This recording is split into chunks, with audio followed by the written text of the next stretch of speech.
Il fait très chaud, donc restez, protégez-vous.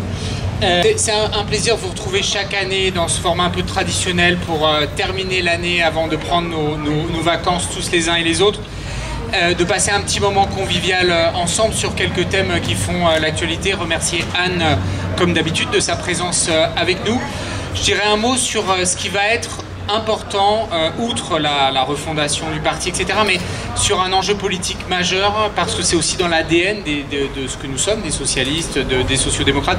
C'est évidemment, Christine vient d'en parler, la question européenne.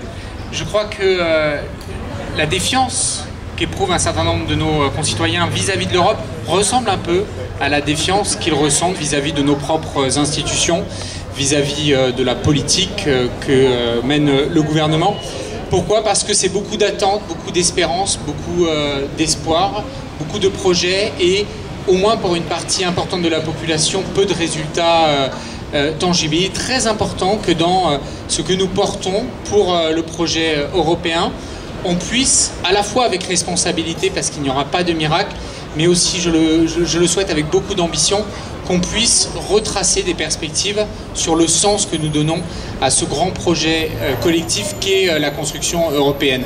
Ça a été l'un des premiers grands acquis post-Seconde Guerre mondiale, qui a été de construire un espace politique ensemble capable de garantir la paix. Ça a ensuite été un objectif plutôt manqué, celui-là, en tout cas dans sa répartition des richesses, notamment celui de la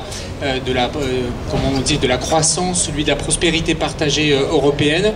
Aujourd'hui, on est dans un moment où la question de la redistribution, de la lutte contre les inégalités est à l'échelle mondiale, mais à l'échelle européenne et française évidemment, un enjeu majeur. On y travaillera beaucoup tous ensemble.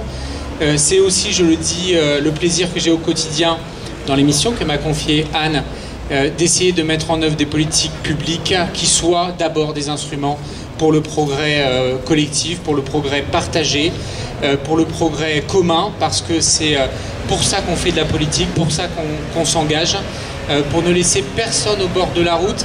Et je suis très heureux, j'en profite Anne pour te le dire, que nous puissions à Paris mettre en œuvre cela.